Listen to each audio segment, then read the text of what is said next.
안녕하세요. 김정호의 경제TV. 오늘은 12월 16일 발표된 부동산 대책에 대해서 말씀드리겠습니다. 제목은 너무 막 나가는 부동산 정책입니다.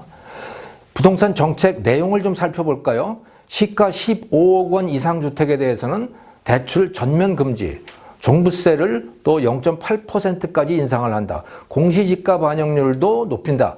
분양가 상한제 적용 지역을 확대하겠다. 이런 내용입니다. 그 중에서 시가 15억 원 이상 주택에 대해서는 대출을 전면 금지하겠다. 이것이 가장 강력한 내용인데요. 어떻게 보면 난폭하기까지 합니다. 홍남기 부총리가 TV에 나와서 절대로 불로소득을 용납하지 않겠다라고 발언하는 모습은 참 비장해 보였습니다. 그런데 저는 그 모습에서 문재인 정권의 심리 상태를 볼 수가 있었어요. 마치 주먹 좀 쓰는 아이가 약한 애를 상대로 해가지고 너 덤비면 죽어? 까불지 마? 이러는 것 같았어요. 그 상대가 국민인 거죠. 저는 이 조치가 위헌이라고 생각합니다. 이런 난폭한 조치에 대해서 헌법이 입을 닫고 있다면 대한민국 헌법은 죽은 겁니다. 자유시장 경제도 죽는 겁니다. 헌법재판소의 위헌 심사 중에서 가장 먼저 나오는 것이 과잉 금지의 원칙이라는 겁니다. 법령 목적의 정당성을 인정한다고 하더라도 수단이 적절해야 한다. 수단이 적절하지 않거나 또는 지나치면 과잉 금지의 원칙을 위반하는 것이고요. 그래서 위헌입니다. 이번 대출 금지 정책이 적절한지 한번 따져볼까요? 지나치지 않은지 한번 따져볼까요? 고가 주택 가격이 더 많이 오른 것은 사실입니다. 그런데 그 이유가 무엇인지를 살펴보면 이 정책이 터무니없음을 바로 알 수 있습니다.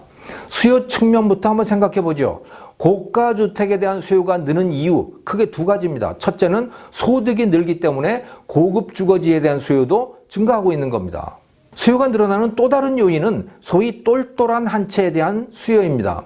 다주택 규제가 심해지다 보니까 똘똘한 한 채, 즉 고가의 주택에 대한 수요가 더욱 늘게 됐습니다. 한편 공급 측면에서는 서민주택만 공급을 늘리고 고급 주거지의 공급은 계속 막아왔어요.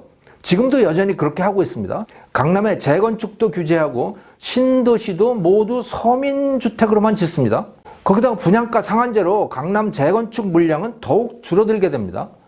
이렇게 수요는 늘고 공급은 줄어드니까 얼마 안 되는 그 고급 주거지의 가격은 계속 뛰는 겁니다. 앞으로도 그럴 겁니다.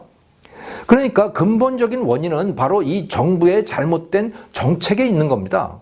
그렇기 때문에 해법도 고급 주거지의 공급을 늘리고 다주택자에 대한 규제를 풀어서 똘똘한 한 채에 대한 수요를 줄이는 것, 이런 방향으로 가야 되는 겁니다. 그런데 집 사는 사람에게 대출을 금지해서 집값을 잡겠다고요? 집 사는 것이 무슨 죄입니까? 그야말로 땜질식 처방이고 난폭한 처방입니다. 과잉 금지의 원칙을 위반한 것이라고 저는 봅니다. 이 조치는 헌법상 기본권인 재산권 조항을 위배하고 있을 가능성도 큽니다. 헌법 제23조 제1항은 이렇게 규정하고 있습니다. 모든 국민의 재산권은 보장된다. 그 내용과 한계는 법률로 정한다. 이렇게 돼 있어요. 법률로 정한다고 한 것은 국민의 재산권을 공무원 마음대로 뺏지 못한다는 뜻입니다. 시가 15억 이상 주택에 대해서 대출 금지, 이것은 심각한 재산권 침해인데요.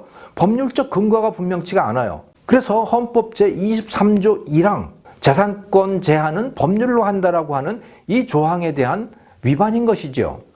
이 부분에 대해서는 안국법률사무소의 정희찬 변호사라고 하는 분이 이미 헌법소원 심판을 청구했더라고요. 헌법재판소가 현명한 판단을 내리기를 바랍니다. 만약 이 헌법소원이 패소한다면, 즉 이 정책을 헌법재판소가 합헌으로 판결을 한다면 우리나라의 헌법재판소는 자유시장 경제를 포기한 것이다, 이렇게 봐야 될 겁니다. 이 조치가 시장에 미치는 영향을 한번 살펴볼까요? 대출 금지에만 한번 초점을 맞춰보죠. 당장 충격을 받는 것은 시가 15억 이상 주택을 살려는데 대출을 받아서 살려고 하는 소비자들일 거예요. 대출 받은 것을 감안하고 있었던 사람이라면 두 가지 반응이 나올 것 같습니다. 첫째, 아예 집 구입을 포기하고 현재 살고 있는 집에 눌러서 산다, 계속. 둘째는 15억 미만인 집으로 눈을 돌린다. 자, 이런 반응을 보일 거예요. 매매 시장에 대한 반응도 아마도 양분화될 것 같습니다. 15억 넘는 집은 가격 상승이 멈추거나 아마도 내릴 가능성이 있습니다. 하지만 15억 미만이지만 15억 근처에 있는 그 집, 그런 집들은 오히려 값이 오를 가능성이 높아요. 전세 가격도 영향을 받을 것 같습니다. 제법 큰 주택의 전세는 가격이 상당히 오를 것 같아요.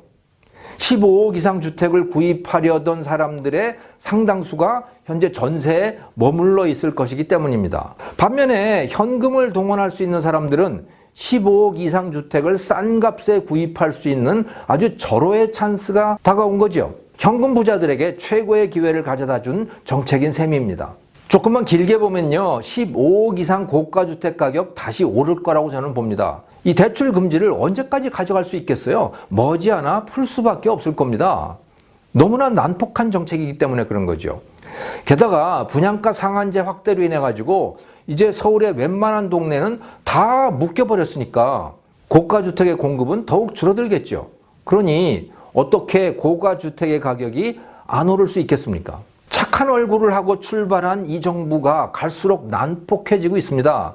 적폐청산으로 그 폭력성을 드러내더니 이제는 정책까지 난폭하게 가고 있습니다. 국민은 당신들의 통치 수단이 아니에요.